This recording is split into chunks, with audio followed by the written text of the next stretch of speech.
Hakikat manusia. Secara bahasa, hakikat berarti kebenaran atau sesuatu yang sebenar-benarnya. Hakikat manusia adalah kebenaran atas diri manusia sebagai makhluk yang diciptakan Allah Subhanahu wa Ta'ala.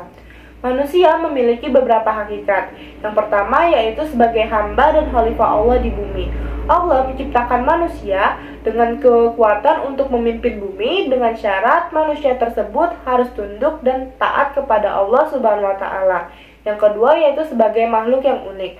Manusia memiliki perasaan, kehendak, cita-cita, kecenderungan, semangat, dan daya tahan yang berbeda pada setiap manusia. Lalu yang ketiga yaitu sebagai makhluk sosial. Seperti yang kita ketahui, manusia tidak bisa hidup sendiri, melainkan membutuhkan bantuan dari orang lain. Yang keempat yaitu sebagai makhluk yang memiliki potensi. Manusia terlahir dengan sejumlah potensi yang membuat manusia itu menjadi makhluk yang unik dan berbeda dari makhluk yang lainnya. Wujud dari sifat hakikat manusia adalah kemampuan menyadari diri, kemampuan bereksistensi, memiliki kata hati, memiliki moral, kemampuan bertanggung jawab, rasa kebebasan, menyadari hak dan kewajiban, dan kemampuan menghayati kebahagiaan.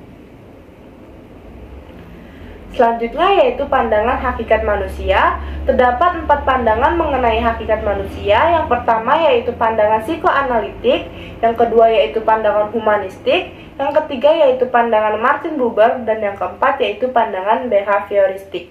Yang pertama yaitu pandangan psikoanalitik. Kaum psikoanalisis berpendapat bahwa manusia digerakkan dan dikontrol oleh dorongan-dorongan intrinsik dari dalam dirinya untuk memuaskan biologisnya. Freud mengemukakan bahwa struktur kepribadian individu terdiri dari 3 komponen, yaitu ID, ego, dan superego. Lalu selanjutnya yaitu yang kedua, pandangan humanistik. Rogers yang merupakan tokoh humanistik berpendapat bahwa manusia itu memiliki dorongan untuk mengarahkan dirinya ke tujuan positif. Manusia itu rasional, tersosialisasikan, dan dalam beberapa hal dapat menentukan nasibnya sendiri.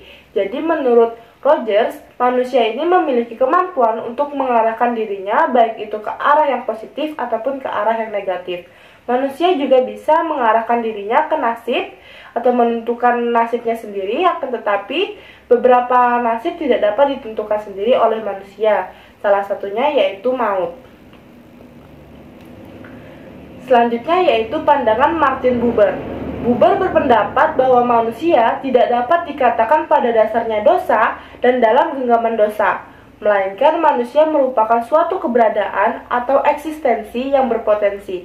Jadi menurut Martin Buber, manusia itu tidaklah buruk ataupun tidaklah baik, melainkan berkemungkinan untuk menjadi keduanya. Nah, jadi manusia itu bisa menjadi baik, bisa juga menjadi buruk. Lalu selanjutnya yaitu pandangan behavioristik. Kaum behavioristik yaitu Skinner menganggap bahwa manusia sepenuhnya makhluk kreatif yang tingkah lakunya dikontrol oleh faktor-faktor dari luar. Lingkungan menjadi penentu tunggal tingkah laku manusia.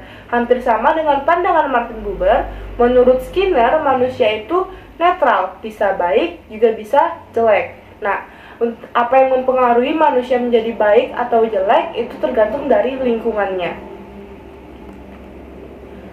Selanjutnya yaitu dimensi manusia. Terdapat 4 dimensi manusia. Yang pertama yaitu dimensi keindividualan, yang kedua yaitu dimensi kesosialan, dan yang ketiga dimensi kesusilaan, dan yang keempat yaitu dimensi keberagamaan. Yang pertama yaitu dimensi keindividualan. Manusia sebagai makhluk individual mempunyai arti bahwa manusia sebagai seorang yang utuh yang tidak dapat dibagi antara kesatuan fisik dan psikisnya. Sebagai individual, manusia merupakan makhluk yang unik atau berbeda antara yang satu dengan yang lain. Nah, jadi di dimensi keindividualan ini, manusia itu memiliki arti bahwa manusia itu merupakan seorang yang utuh dan tidak dapat dibagi, serta berbeda antara yang satu dengan yang lainnya.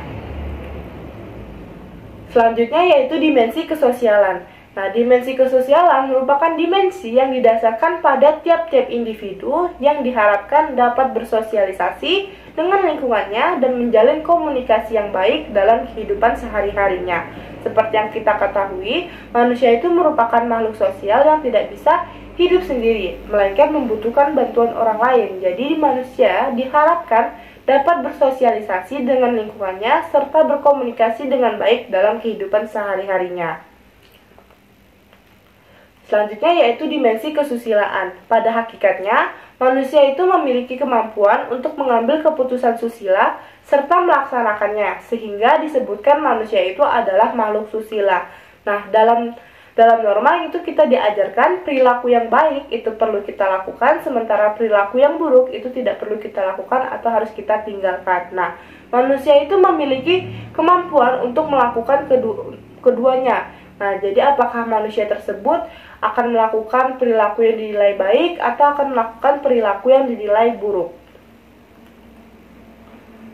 Selanjutnya yaitu dimensi keberagamaan. Pada hakikatnya, manusia adalah makhluk religius. Nah, beragama merupakan kebutuhan manusia karena manusia adalah makhluk yang lemah sehingga memerlukan tempat bersandar. Selanjutnya yaitu pengembangan dimensi hakikat manusia. Ada dua macam pengembangan hakikat manusia, yaitu pengembangan yang utuh dan pengembangan yang tidak utuh.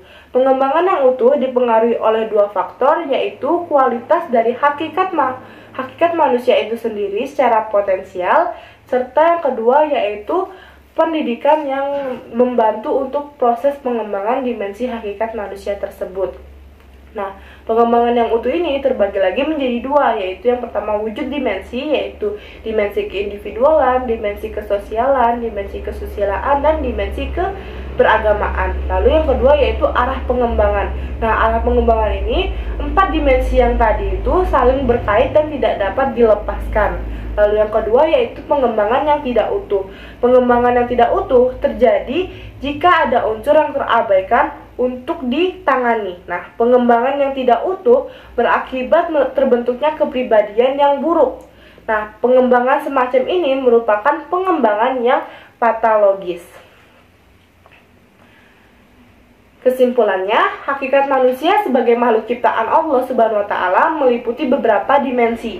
Sebagai hamba dan khalifah Allah di bumi, manusia memiliki peran penting dalam kehidupan. Berdasarkan pandangan para ahli, hakikat manusia dipahami melalui berbagai teori yang menyoroti aspek-aspek mendasar dalam diri manusia. Pengembangan hakikat manusia bisa dilakukan secara utuh atau fokus pada aspek tertentu. Pemahaman yang holistik akan membantu manusia menjalankan peran dan tanggung jawabnya sesuai tujuan penciptaannya. Baiklah, sekian pemaparan materi mengenai hakikat manusia dari saya. Mohon maaf bila ada salah kata dan kurangnya informasi atau ilmu yang saya sampaikan. Saya ucapkan terima kasih. Wassalamualaikum warahmatullahi wabarakatuh.